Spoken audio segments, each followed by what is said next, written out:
Doctor Morris Bucaille ফ্রান্সের একজন বিখ্যাত সার্জেন্ট, বড় গবেষক।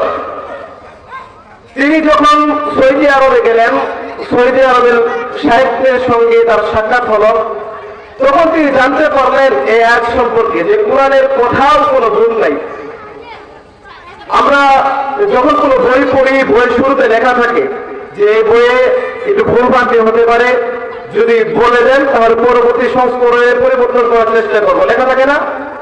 কিন্তু আল্লাহ তাআলা কোরআনের শুরুতেই বলে দিয়েছেন যালিকাল কিতাব লা রাইবা ফীহি, এটা এমন একটা কিতাব যার ভিতরে কোনো সন্দেহ নাই, সন্দেহের কোনো অবকাশ নাই।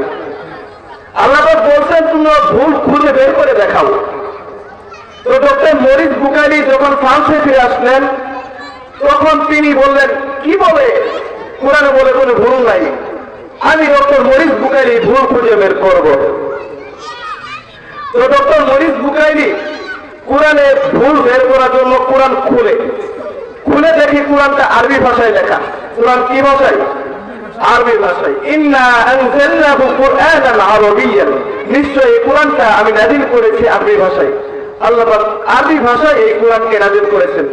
এখন ডক্টর মরিস বুকাইলি তো আরবি বুঝে না, তো সে ফোন দিল সৌদি আরবের এক শায়েখের নিকট।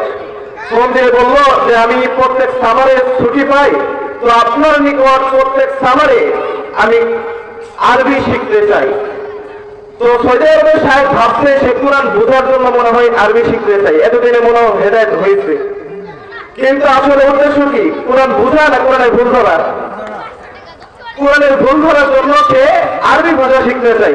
এই ডক্টর মরিস বুকাইলি টানা 5 বছর আরবি শিখেছে শুধু এই কোরআনের একটা ভুল বের করার জন্য।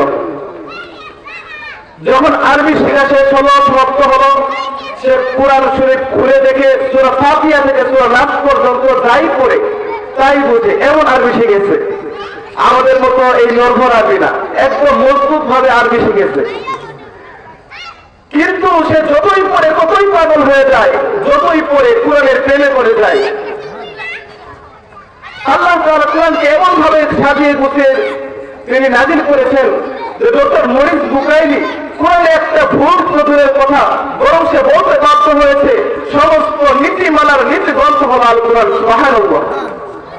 ডক্টর মরিস বুকাইলি ভুল বের করতে অক্ষম হয়ে কোরআনের মায়া মহব্বত তার অন্তরে ঢুকে গিয়েছে। আল্লাহ তাআলা হেদায়েত দিয়েছেন, তখন সঙ্গে সঙ্গে কালিমা পড়ে মুসলমান হয়ে গেছে। সুবহানাল্লাহ। তখন ডক্টর মরিস বুকাইলি নিজের নাম পরিবর্তন করে নাম রেখে দিল সূরা ঈমান। আল্লাহ তাআলা সূরা বাকারার প্রথমেই বলেন আলিফ লাম মিম যালিকাল কিতাবু লা রাইবা ফীহি হুদাল লিল মুত্তাকিন। আর এটা হলো সেই কিতাব যার মধ্যে কোনো সন্দেহের অবকাশ নেই, মুত্তাকিনদের জন্য রয়েছে পথ প্রদর্শক। আল্লাহ তাআলা সূরা বাকারায় কোরআনকে কিতাব বলে আখ্যায়িত করলেন। তার কোরআনের আরেক নাম কি? আল কিতাব। এটা এমন একটা কিতাব যার মধ্যে কোনো সন্দেহের অবকাশ নেই। কোরআনের মধ্যে কি কোনো সন্দেহ আছে? কোনো ভুল কি আছে? কোশ্চেন কালেও কেউ এই কোরআনের ভিতরে কোনো ভুল খুঁজে পায়নি, আবার পাবেও না।